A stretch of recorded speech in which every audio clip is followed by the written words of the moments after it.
Hello dear students, ನಾನು ಗುರು ವಿಘ್ನೇಶ್ ಭಟ್. ಇವತ್ತಿನ ವಿಡಿಯೋದಲ್ಲಿ ನೀವು ಅಟಮಿಕ್ ಸ್ಟ್ರಕ್ಚರ್ನ ಡಿಸ್ಕಷನ್ನ ನೋಡೋರಿದ್ದೀರಿ. ಸೊ ಅಟಮಿಕ್ ಸ್ಟ್ರಕ್ಚರ್ ಮೇಲಿನ NCERT ಎಕ್ಸಾಂಪ್ಲರ್ ಪ್ರಾಬ್ಲಮ್ಸನ್ನು ಸಾಲ್ವ್ ಮಾಡೋಣ. ಓಕೆ, ಈ ವಿಡಿಯೋ ನಿಮಗೆ ಇಷ್ಟ ಆದಲ್ಲಿ ಇದನ್ನು ಲೈಕ್ ಮಾಡಿ ಹಾಗೂ ನಿಮ್ಮ ಫ್ರೆಂಡ್ಸ್ ಕೂಡ ಶೇರ್ ಮಾಡಿ. Okay, let us start hour discussion. So first question, which of the following conclusion could not be derived from Rutherford's alpha particle scattering ಅಂತ ಉಂಟು. ಓಕೆ, ಸೊ ಯಾವ ಪಾಯಿಂಟ್ ಏನುಂಟು ಅದು ಆಲ್ಫಾ ಪಾರ್ಟಿಕಲ್ ಸ್ಕ್ಯಾಟ್ರಿಂಗ್ ಎಕ್ಸ್ಪೆರಿಮೆಂಟ್ಗೆ ಸಂಬಂಧಪಟ್ಟಿದ್ದು ಅಲ್ಲ ಅಂತ ಕ್ವಶನ್. ಸೊ ಆಪ್ಷನ್ ಎದಲ್ಲಿ ಹೇಳ್ತಾರೆ most of the space in the atom is empty ಅಂತ ಹೇಳ್ತಾ ಇದ್ದಾರೆ. ಎಸ್, ಇದು ಕರೆಕ್ಟ್ ಇದೆ. Okay, the radius of the atom is about 10 raised to minus 10 meter, while that of nucleus is 10 raised to minus 15 meter ಅಂತ ಇದೆ. ಇದು ಕೂಡ alpha particle ಸ್ಕ್ಯಾಟ್ರಿಂಗ್ನಲ್ಲೇ ಗೊತ್ತಾಗಿರುವಂಥದ್ದು. So electrons move in a circular path of fixed energy called orbit. So wait so ಈ option C ಏನಿದೆ ಇದನ್ನು bore ಹೇಳಿದ್ದೇ ಹೊರತು, ಇದು ಬೋರ್ ಸ್ಥಿರದಲ್ಲಿ ಬರುವಂಥದ್ದೇ ಹೊರತು ಇದು ಆಲ್ಫಾ ಪಾರ್ಟಿಕಲ್ ಸ್ಕ್ಯಾಟ್ರಿಂಗಿಗೆ ಸಂಬಂಧಪಟ್ಟಿದ್ದು ಅಲ್ಲ. ಓಕೆ, ಸೊ ಆಪ್ಷನ್ ಡಿ ಏನಿದೆ electrons and the nucleus are held together by electrostatic force of attraction, ಇದು ಕೂಡ ಆಲ್ಫಾ ಪಾರ್ಟಿಕಲ್ ಸ್ಕ್ಯಾಟ್ರಿಂಗಿನ ಸ್ಟೇಟ್ಮೆಂಟೇ ಹೌದು. ಸೊ ಫೈನಲಿ ನಮ್ಮ ಆನ್ಸರ್ ಏನಾಗಬೇಕು? Option C. Next, which of the following option does not represent ground state electronic configuration of an atom ಅಂತ ಇದೆ. Okay, ground ಸ್ಟೇಟ್ನ electronic configuration ಯಾವುದು ಅಲ್ಲ. So D block elements study ಮಾಡಿದ್ದೀರಿ ನೀವು. ಡಿ ಬ್ಲಾಕ್ ಎಲಿಮೆಂಟ್ಸ್ನ ಕರೆಕ್ಟಾಗಿ ಒಬ್ಸರ್ವ್ ಮಾಡಿದ್ದಿದ್ರೆ ಆವಾಗ ನಿಮ್ಗೇನು ಗೊತ್ತಾಗುತ್ತೆ? 4s2 3d8 ಅಂದರೆ they are talking about nickel. 4s2 3d9 wait. So 4s2 3d9 ಅಂತ ಇರೋದೇ ಇಲ್ಲ. 4s1 3d10 ಅಂತ ಇರುತ್ತೆ, ವೆರಿ ಫೇಮಸ್. ಅದು ಕಾಪರ್ನ ಎಲೆಕ್ಟ್ರಾನಿಕ್ ಕಾನ್ಫಿಗರೇಷನ್. ಬಟ್ 3d9 ಅಂತ ಇರೋದೇ ಇಲ್ಲ. Therefore you have to go with option B. Okay, so ಈಗ ನಮ್ಮ ಹತ್ರ ಟೈಮ್ ಇದೆ, ಬಟ್ ಎಕ್ಸಾಮ್ನಲ್ಲಿ ಆಪ್ಷನ್ ಸಿ ಮತ್ತು ಆಪ್ಷನ್ ಡಿನ ನೋಡುವಂಥ ಅವಶ್ಯಕತೆ ಇರೋದಿಲ್ಲ. ಸೊ ಒಂದ್ಸಲ ಈಗ ಆಪ್ಷನ್ ಸಿನ ನೋಡಿಬಿಡುವ. ಆಪ್ಷನ್ ಸಿ ಏನಿದೆ ಅದು ಪ್ರಾಪರ್ ಕಾಪರಿನ ಎಲೆಕ್ಟ್ರಾನಿಕ್ ಕಾನ್ಫಿಗರೇಷನ್. ಆಪ್ಷನ್ ಡಿ ಏನಿದೆ ಅದು ಕ್ರೋಮಿಯಮಿನ electronic configuration. So A C D ಮೂರು ವ್ಯಾಲಿಡ್ ಇದೆ, ಆಪ್ಷನ್ ಬಿ ಮಾತ್ರ ಎಕ್ಸಿಸ್ಟ್ ಆಗೋದಿಲ್ಲ. So therefore you have to go with option B. Next, the probability density plots of 1s and 2s orbitals are given in the figure. Okay, ಒಂದು diagram ಎಲ್ಲ ಕೊಟ್ಬಿಟ್ರು. The density of dots in a region represents the probability density of finding the electrons in the region. On the basis of above diagram, which of the following statements is incorrect? So believe me, ಈ question ಏನಾದ್ರು ಎಕ್ಸಾಮ್ನಲ್ಲಿ ಕೊಟ್ಟರು ಹೇಳಾದರೆ ಆ question ನೋಡೇ around 50% students question ಓದಲಿಕ್ಕೆ ಹೋಗೋದಿಲ್ಲ. So C E ಟಿದಲ್ಲಿ ಕೊಟ್ಟರು ಅಂದರೆ ಹೇಗೂ ನೆಗೆಟಿವ್ ಮಾರ್ಕಿಂಗ್ ಇರೋದಿಲ್ಲ ಅಂತ ಯಾವುದೋ ಒಂದನ್ನು ಟಿಕ್ ಹಾಕಿಬಿಡ್ತಾರೆ ಹೊರತು. But you have to show certain patience. Okay, patience ಇರಲಿ ಓದಲಿಕ್ಕೆ. ಸೊ ಒನ್ ಬೈ ಒನ್ ನೋಡ್ತಾ ಬರುವ. ಸೊ ಯಾವ ಸ್ಟೇಟ್ಮೆಂಟ್ ಇನ್ಕರೆಕ್ಟ್ ಅಂತ ಕೇಳ್ತಾ ಇದ್ದಾರೆ. ಸೊ ನಾವು ನೋಡೋದಿದ್ರೆ 1s and 2 orbitals are spherical in shape. So absolutely correct statement. The probability of finding the electron is maximum near the nucleus ಹೇಳುವಂಥದ್ದು correct statement. The probability of finding the electron at a given distance is equal in all direction. ಈ statement ಕೂಡ correct statement. So option 4 correct ಇರಬಾರ್ದು. Let us check. The probability density of electrons for 2s orbital decreases uniformly as the distance from the nucleus decreases ಅಂತ ಇದೆ. No, it's not. It's incorrect statement. ಏನಾಗಬೇಕು? The probability density of electron in 2s orbital ಏನಾಗುತ್ತೆ? First it increases, then it decreases. And after that it begins to increases again as distance increases from the nucleus. Okay, so option D is incorrect. Next, which of the following statement is not correct about the characteristics of cathode rays anta? Okay, ಯಾವುದು cathode ray ನ characteristic ಅಲ್ಲ. So cathode rays start from the cathode and move towards the anode. Okay, correct statement. So they travel in straight line in the absence of external electrical and magnetic field, idu kuda correct statement. Characteristics of cathode rays do not depend upon the material of electrodes in cathode ray tube. ಹೌದು, cathode ಮೇಲೆ ಅದು depend ಇರೋದಿಲ್ಲ. Okay, ಯಾವ ಮಟೀರಿಯಲ್ನ ನೀವು ಎಲೆಕ್ಟ್ರೋಡ್ನಲ್ಲಿ ತೊಗೊಂಡಿದ್ರೋ ಅದ್ರ ಮೇಲೆ cathode ರೇ depend ಇರೋದಿಲ್ಲ. So next, characteristics of cathode rays depend upon the nature of gas present in cathode ray tube ಅಂತ ಇದೆ. This is actually not. ಏನಾಗುತ್ತೆ, ಕ್ಯಾಥೋಡ್ ರೇದಲ್ಲಿ ನೆಗೆಟಿವ್ಲಿ ಚಾರ್ಜ್ಡ್ ಮಟೀರಿಯಲ್ ಇರುತ್ತೆ, ಅದನ್ನು ನಾವು ಎಲೆಕ್ಟ್ರಾನ್ಸ್ ಅಂತ ಕರಿತೇವೆ. ಓಕೆ, ಸೊ ಇದನ್ನು ಡಿಸ್ಕವರ್ ಮಾಡಿದ ಸೈಂಟಿಸ್ಟ್ ಹೆಸರು ವಿಲಿಯಂ ಕ್ರೂಕ್ಸ್ ಅಂತ. ಓಕೆ, ವಿಲಿಯಂ ಕ್ರೂಕ್ಸ್ ಇರಲಿ, ಅದು ಬೇಡ ನಮಗೆ. The characteristics of cathode rays do not depend upon the material of electrode and the nature of the gas present in the cathode ray tube ಅಂತ theory ಹೇಳುತ್ತೆ. ಹಾಗಾಗಿ option D ಏನಿದೆ ಅದು incorrect.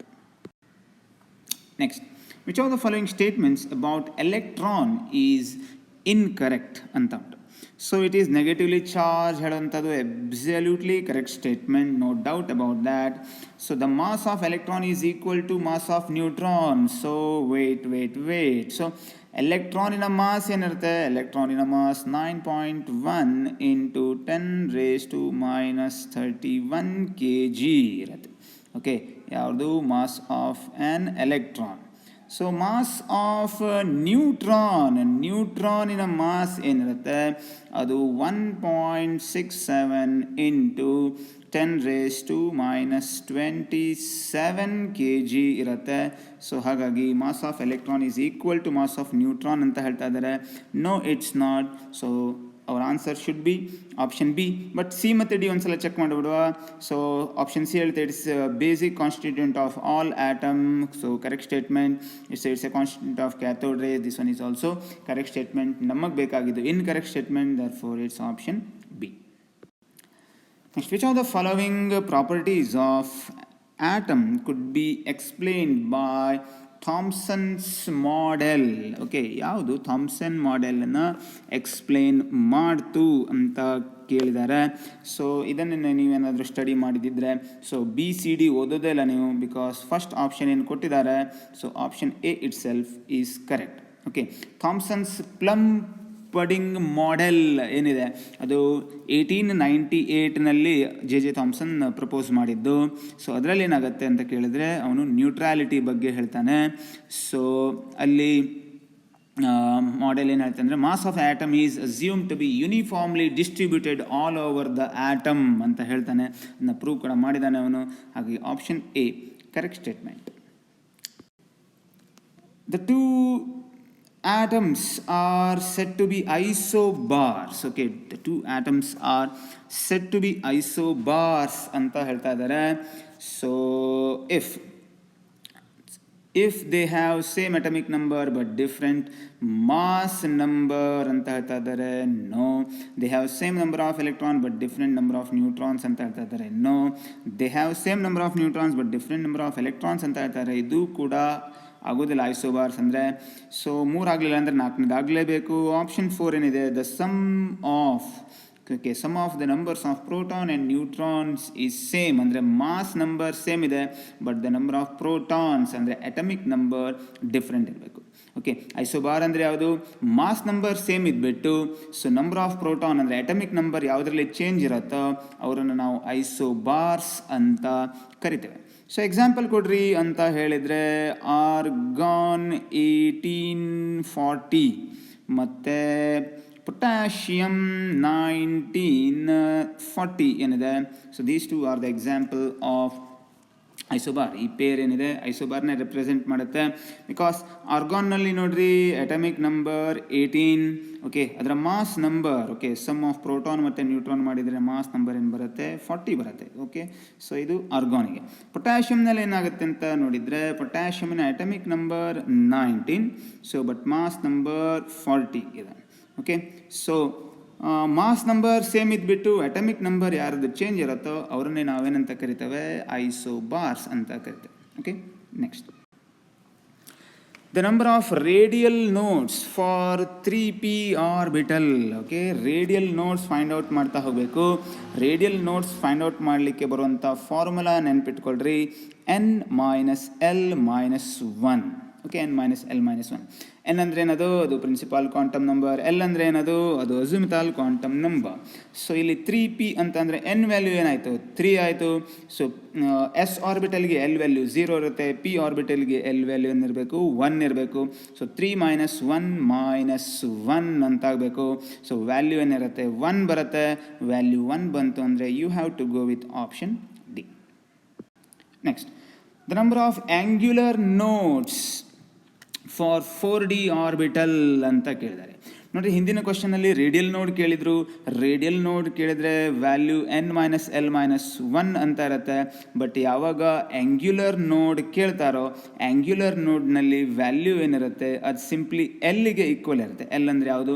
ಅಜಿಮುಥಾಲ್ quantum number. Azimuthal quantum number ಏನಿದೆ, so ಅದು s ಆರ್ಬಿಟಲ್ಗೆ 0, p ಆರ್ಬಿಟಲ್ಗೆ 1 ಇರುತ್ತೆ. ಬಟ್ ಡಿ ಆರ್ಬಿಟಲ್ಗೆ ಎಷ್ಟಿರಬೇಕಾಯ್ತು? ಅದು 2 ಇರುತ್ತೆ. Option C is your answer. Which of the following is responsible to rule out the existence of definite paths or trajectories of electrons ಅಂತ ಉಂಟು. ಸೊ ಪೌಲಿಸ್ ಎಕ್ಸ್ಕ್ಲೂಷನ್ ಪ್ರಿನ್ಸಿಪಲ್ ಹಾಗೇನು ಹೇಳೋದಿಲ್ಲ, but you have to go with option B, which is very simple, Heisenberg uncertainty principle. Okay, Heisenberg, okay, Werner Heisenberg ಅಂತ ಅವನ ಹೆಸರು. ಅವನು 1927ನಲ್ಲಿ ಏನು ಹೇಳ್ತಾನೆ? It is impossible to determine simultaneously the exact position and exact momentum of an electron ಅಂತ ಹೇಳ್ತಾನೆ. Okay, delta x into delta p is greater than or equal to h/4π ಹೇಳೋದು ಅವನ mathematical expression. Okay, so Heisenberg uncertainty principal ಏನು ಹೇಳುತ್ತೆ? ಅದು ನಮ್ಮ ಈ answer ಆಗಬೇಕು. Option B is our answer. Total number of orbital associated with third shell. Okay, so number of orbital ಎಷ್ಟಿದೆ ಅಂತ ಕೇಳಿದ್ರೆ ಯಾವಾಗಲೂ ನೀವು n² ಅಂತ ಮಾಡಬೇಕು. ಥರ್ಡ್ ಶೆಲ್ ಅಂತ ಕೇಳ್ತಾ ಇದ್ದಾರೆ ಹೇಳಾದರೆ 3² ಅಂತ ಮಾಡಬೇಕು. ಆನ್ಸರ್ 9 ಬರುತ್ತೆ. ಬೈ ಚಾನ್ಸ್ ಅವರೇನಾದರೂ ಎಲೆಕ್ಟ್ರಾನ್ಸ್ ಬಗ್ಗೆ ಕೇಳ್ತಾ ಇದ್ದಿದ್ರೆ ಆವಾಗ 2n² ಅಂತ ಮಾಡಬೇಕು. ಸೊ ಆವಾಗ 9 × 2 ಅಂತ ಮಾಡಬೇಕು, 18 ಬರ್ತಿತ್ತು. But so they are talking about orbitals. ಹಾಗಾಗಿ ಆರ್ಬಿಟಲ್ಸ್ ಎಷ್ಟು ಅಂತ ಕೇಳಿದ್ರೆ ಸಿಂಪ್ಲಿ n² ಅಂದರೆ ಈ ಪರ್ಟಿಕ್ಯುಲರ್ ಕ್ವಶನ್ನಲ್ಲಿ option C. Next, orbital angular momentum depends on ಅಂತ ಉಂಟು. Okay, orbital angular momentum MVR is equal to h/2π into square root of L into L+1 ಅಂತ ಒಂದು ಫಾರ್ಮುಲಾ ಇದೆ. ಓಕೆ, ಹಾಗಾಗಿ ಈ ಫಾರ್ಮುಲಾ ನಿಮ್ಗೇನಾದರೂ ಗೊತ್ತಿದ್ರೆ ನಿಮ್ಗೇನು ಅನಿಸ್ಬೇಕು? Orbital angular momentum depends on what? L value.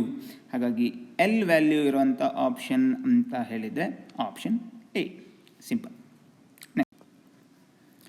Chlorine exist in 2 isotopic forms. Okay, chlorine 37, chlorine 35 ಅಂತ ಇದೆ. But atomic mass of chlorine is, okay, atomic mass of chlorine is how much? 35.5. This indicates the ratio of, so chlorine 37 ಮತ್ತು chlorine 35 ಮಿಡಲಿ ಯಾವ ratio ಇದೆ ಅಂತ ಕೇಳಿದ್ದಾರೆ. Actually ಅದು 1:3 ರೇಷಿಯೋದಲ್ಲಿ ಇರುತ್ತೆ. Okay, so chlorine 35 3 ಇರುತ್ತೆ, ಕ್ಲೋರಿನ್ 37 ಏನಿದೆ ಅದು 1 ಇರುತ್ತೆ. ಸೊ ಮ್ಯಾಥಮೆಟಿಕಲಿ ಹೇಗೆ ಕ್ಯಾಲ್ಕುಲೇಟ್ ಮಾಡ್ತೇವೆ ಅಂತ ಕೇಳಿದರೆ, ಸೊ ನೋಡಿರಿ, 35 ಇರುವಂಥ ಕ್ಲೋರಿನ್ ಐಸೋಟೋಪ್ 3 ಇದೆ. ಆಮೇಲೆ 37 ಕ್ಲೋರಿನ್ 37 ಏನಿದೆ ಅದು 1 ಇರುತ್ತೆ. ಡಿವೈಡೆಡ್ ಬೈ 4 ಅಂತ ಮಾಡಿದಾಗ ನಮಗೆ ಅದರ ಅಟಮಿಕ್ ಮಾಸ್ ಏನು 35.5 ಬರುತ್ತೆ. So the answer is option C. ನೆನ್ಪಿಟ್ಕೊಳ್ರಿ. Next, the pair of ions having same electronic configuration. Actually ಇದು ಡಿ ಬ್ಲಾಕ್ನಲ್ಲಿ ಬರುವಂಥದ್ದು. ಓಕೆ, ಸೊ ಕ್ರೋಮಿಯಮ್ಮಿನ ಅಟಮಿಕ್ ನಂಬರ್ 24, ಐರನ್ನಿನ ಅಟಮಿಕ್ ನಂಬರ್ ಏನಿದೆ 25. ಸೊ 2ರಿಂದನೂ 3 ಎಲೆಕ್ಟ್ರಾನ್ ತೊಗೊಂಡ್ರೆ ಎಲೆಕ್ಟ್ರಾನಿಕ್ ಕಾನ್ಫಿಗರೇಷನ್ ಸೇಮ್ ಆಗಲಿಕ್ಕೆ ಚಾನ್ಸ್ ಇಲ್ಲ. Okay, so Fe3+ Mn2+. Fe3+ ಅಂತ ಹೇಳಿದರೆ ಈಗ Fe ಅಂತ ಹೇಳಿದರೆ 26, ಅದರಿಂದ 3 ಎಲೆಕ್ಟ್ರಾನ್ ತೆಗೆದಿದ್ದೀರಿ ನೀವು ಆದರೆ 4s0 3d5 ಅಂತ ಆಗಬೇಕು. ಓಕೆ, ಸಿಮಿಲರ್ಲಿ Mn+2ದಲ್ಲಿ Mn ಇನ ಅಟಮಿಕ್ ನಂಬರ್ 25, ಅದರಿಂದ 2 ಎಲೆಕ್ಟ್ರಾನ್ ತೆಗೆದಿದ್ದೀರಿ ಹೇಳಾದರೆ ಅದರಲ್ಲೂ ಕೂಡ 4s0 3d5 ಅಂತಲೇ ಆಗಬೇಕು. Option B is our answer. Next, for the electrons of oxygen atom which of the following statement is correct ಅಂತ ಕೇಳಿದ್ದಾರೆ. ಸೊ ಉದ್ದುದ್ದ ಆಪ್ಷನ್ಸ್ ಇದೆ. ಸೊ ಅಗೇನ್ ಈ ಕ್ವೆಶ್ಚನನ್ನು ಓದಲಿಕ್ಕೆ ಹೋಗುವಂಥ ಪೇಷನ್ಸ್ ಭಾಳ ಕಡಿಮೆ ಜನರಿಗಿರುತ್ತೆ, but you have to show patience. So Z effective for an electron of 2s orbital is the same as Z effective for an electron of 2p orbital ಅಂತ ಇದೆ. ಎಫೆಕ್ಟಿವ್ ನ್ಯೂಕ್ಲಿಯರ್ ಚಾರ್ಜ್ ಸೇಮ್ ಇರಲಿಕ್ಕೆ chance ಇಲ್ಲ. So this is purely incorrect statement. An electron in the 2s orbital has the same energy as an electron in the 2p orbital ಅಂತ ಇದೆ. No, ಅವ್ರ energy same ಇರಲಿಕ್ಕೆ chance ಇಲ್ಲ, 2p ಜಾಸ್ತಿ ಇರುತ್ತೆ. Effective nuclear charge ಏನಿದೆ, Z effective for an electron in 1s orbital is same as Z effective for an electron in 2s orbital ಅಂತ ಇದೆ. This one is also wrong statement. So 3 wrong statement ಆಗಿಬಿಟ್ರೆ 4ನೇದು correct ಇರಲೇಬೇಕು. Let's check. So the 2 electrons present in 2s orbital have spin quantum number ms, but opposite sign ಅಂತ ಇದೆ. ಹಾಗಾಗಿ opposite sign definitely ಇರಲೇಬೇಕು. ಒಂದು ಕ್ಲಾಕ್ವೈಸ್ ಸ್ಪಿನ್ ಇದೆ, ಒಂದು ಆ್ಯಂಟಿ ಕ್ಲಾಕ್ವೈಸ್ ಸ್ಪಿನ್ ಇರಬೇಕು. So this one is absolutely correct statement.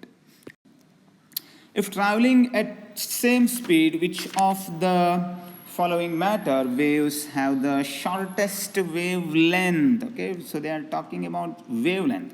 Wavelength ಬಗ್ಗೆ ಏನು ಗೊತ್ತಿರಬೇಕು ನಿಮಗೆ? Lambda is equal to h/mv. ಈ ಫಾರ್ಮುಲಾ ನೆನಪಿರಬೇಕು. Okay, h/m/v. ಸೊ ಇದರಿಂದ ನಮಗೇನು ಗೊತ್ತಾಗುತ್ತೆ? ಲ್ಯಾಂಬ್ಡಾ ಮತ್ತು ಮಾಸ್ ಏನುಂಟು, they are inversely proportional to each other. So ನಮಗೆ ಶಾರ್ಟೆಸ್ಟ್ ವೇವ್ಲೆಂತ್ ಅಂತ ಕೇಳಿದ್ದಾರೆ. ವೇವ್ಲೆಂತ್ ಶಾರ್ಟ್ ಇರಬೇಕು ಹೇಳಾದರೆ ಅದರ ಮಾಸ್ ಏನಿರಬೇಕು, ಜಾಸ್ತಿ ಇರಬೇಕು. So when you compare electron compare ಮಾಡಿರಿ, ಆಲ್ಫಾ ಪಾರ್ಟಿಕಲ್ ಕಂಪೇರ್ ಮಾಡಿರಿ, ನ್ಯೂಟ್ರಾನ್ ಮತ್ತು ಪ್ರೋಟಾನ್ಗಳಲ್ಲಿ ಹೈಯೆಸ್ಟ್ ಮಾಸ್ ಇರುವಂಥದ್ದು ಯಾವುದು ಕೇಳಿದರೆ alpha particle. That is nothing but He2+. therefore your answer should be option B. ಓಕೆ, ಸೊ ಇಲ್ಲಿಗೆ ನಮ್ಮ ಅಟಮಿಕ್ ಸ್ಟ್ರಕ್ಚರ್ ಡಿಸ್ಕಷನ್ ಮುಗೀತು. ಈ ವಿಡಿಯೋ ನಿಮಗೆ ಇಷ್ಟ ಆಯಿತು ಹೇಳಾದರೆ ನಿಮ್ಮ ಫ್ರೆಂಡ್ಸ್ಗೆ ಶೇರ್ ಮಾಡಿ. ಸೊ ನಮ್ಮ ಚಾನಲ್ನ ಸಬ್ಸ್ಕ್ರೈಬ್ ಮಾಡಿ. ನಮ್ಮ ನೆಕ್ಸ್ಟ್ ವಿಡಿಯೋದಲ್ಲಿ ಮತ್ತೊಂದಿಷ್ಟು ಕೆಮಿಸ್ಟ್ರಿನ ಸ್ಟಡಿ ಮಾಡುವ. ಬಾಯ್.